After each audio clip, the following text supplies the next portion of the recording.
mental. Yan. So, malaya na po ako ngayon. Pwede nang kumilos ng normal. Malaya ka na. Ayan, kanta pa si Baby.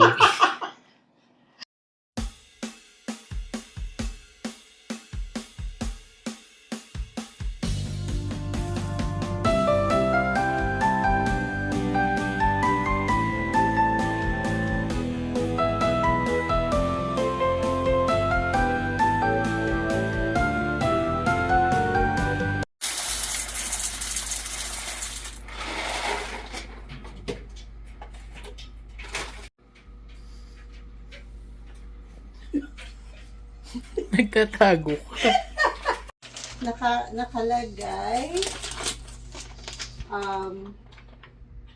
organic. Okay. Yeah.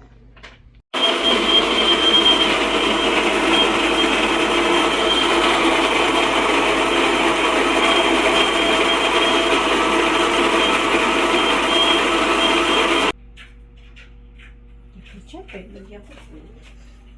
Nakakatakyan ako.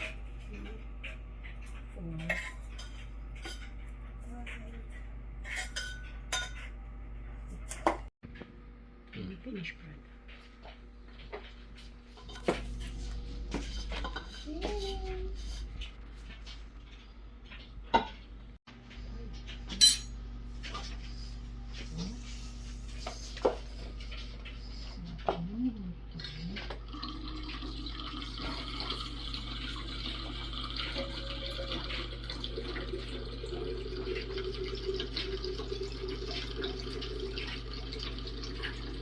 Parang nagkukulang na yung kapit natin. Minsan, dinidiretso ko na lang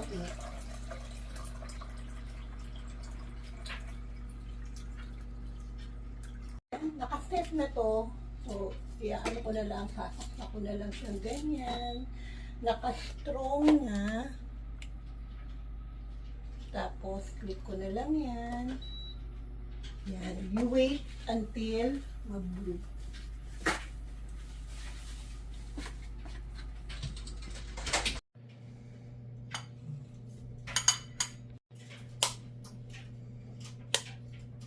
Ay, may eggshell ulit.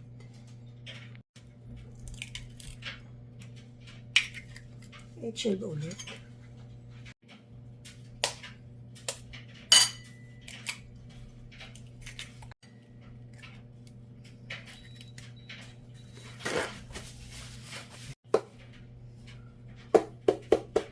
Kunti lang.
TV.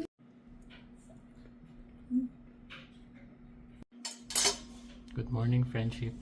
Welcome to day 3. Happy Sunday and happy Mother's Day to all. Baby, mag-hi ka muna. Morning. So ngayon kakain muna tayo sandali ng breakfast at maya maya tatanggalin na ni Baby to. Pakita natin kung paano ginagawa. Kain po tayo.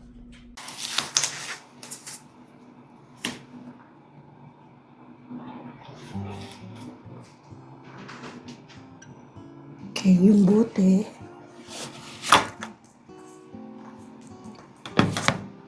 Ano to? USB. Pwede ka na mag-start mag-edit. Ano ko lang muna to. So guys, umabot na tayo sa point na wala na naman yung ating bottle. So ngayon, third day, so after Friday, yan, so tatanggalin na ni baby yung chemo bottle. Disconnect niya. I'm just preparing. Ito nga. Wait lang. Ready ko lang yung mga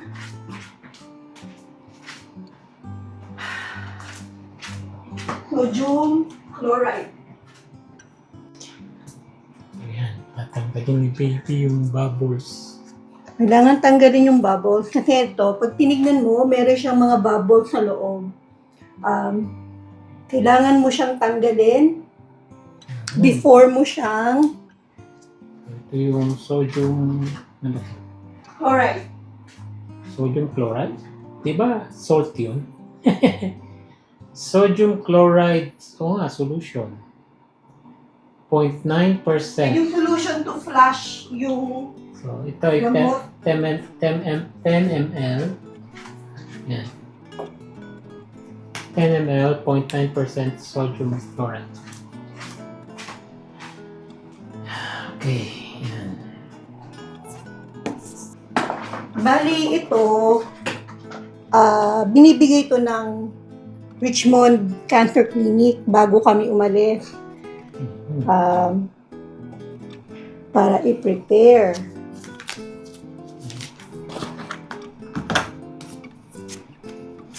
Okay.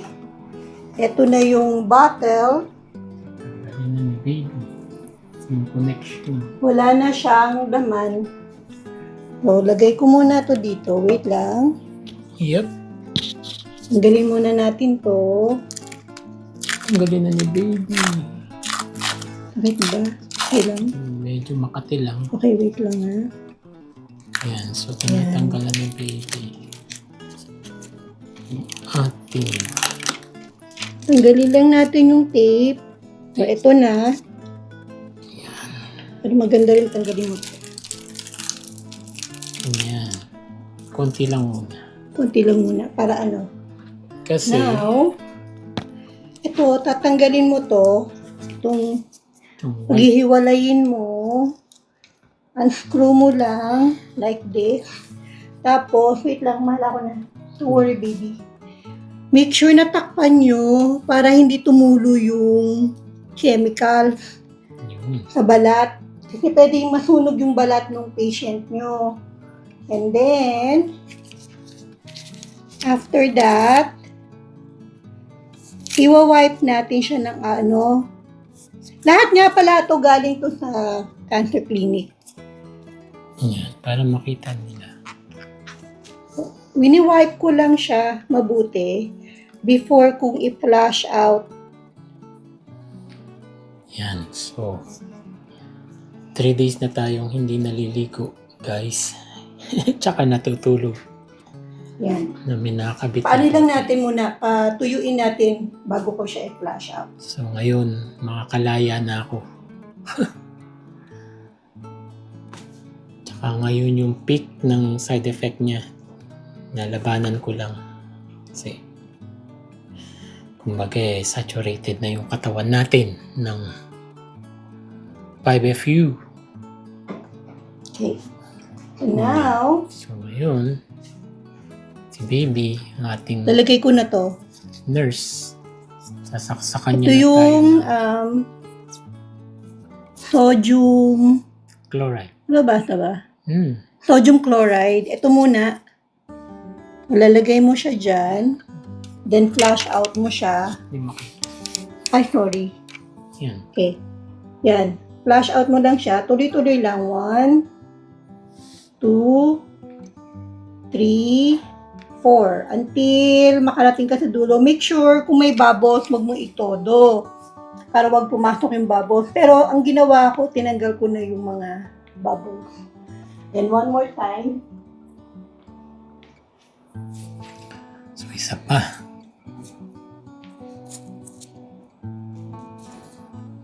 Yan. 1, 2, 3, May training naman to before mong gawin to. Now, after ng sodium chloride, eto na, heparin. Ilang ml yan? Heparin lock. Ano to 3 ml. Pareho kong nilalagay sa'yo. Okay. Ito yan na. Yan. Ano nga ba purpose ng heparin? I'm not To sure lock. eh. To seal. To seal. Okay. Seal. Ito naman heparin, tuloy-tuloy lang. Yan guys. Yan. So 6 ml. Dahil nga dalawa, tig 3 ml. Ganyan lang. Yan, si baby expert. Yan. After that, so, tatanggalin na natin. After natin i-flash out, lagyan ng heparin, pwede na nating tanggalin yung yung puti. Pero, careful lang para hindi ma-hurt yung patient nyo. Yung yung balat nila is very sensitive due to chemicals. So, ensure nyo lang na dahan-dahan lang yung peel off para hindi siya masugatan or Yan. So, mamaya, diba? pag inugot ng baby, papakita niya sa inyo yung needle. Okay lang ba?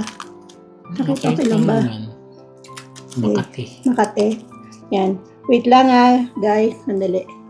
Tanggalin lang natin mabuti yung Wait lang mga friendship. Ito yan. Para makita nila.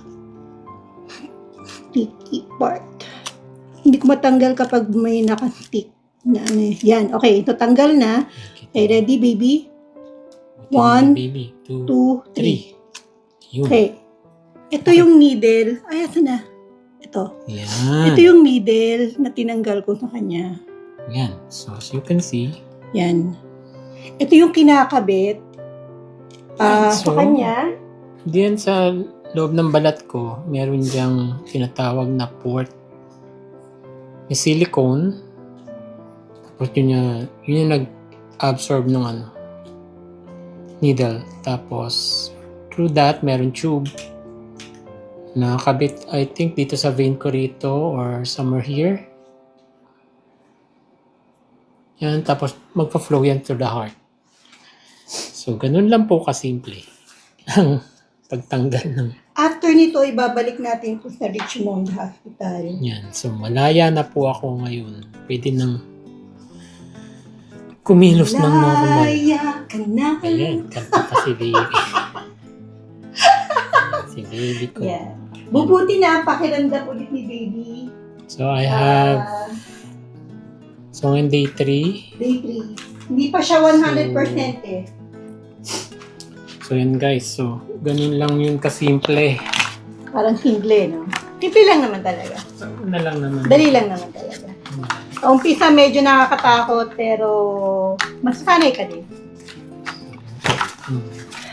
May clean demonstration kung paano tinatanggal ang port, yung chemo bottle dito sa port. Dalawang klase po yan. Yung iba, dito nilalagay. Dito dati meron akong port dito. Ito yung naka-usli. Bibibihis ka na. Yun, teka lang. Hindi ka lamigin. Dito, mga 6 times lang ginamit ko. Yung port dito. Pero walang nakabaon na silicone sa ilalim. Kumbaga, meron lang nakabit na tube sa vein, tapos nakabalot lagi yun. Yun is for short term, ito for long term. Sabi nila, this can last up to 10 years. Yun. Pakita ko lang to, baby. Ito na yung finished product. Nadadali natin ulit na Richmond Hospital. Yan. Kasi hindi mo pwede itapon to sa baso. Hindi pwede. Kailangan natin ibalik to sa ospital. Oo. Okay. Alright.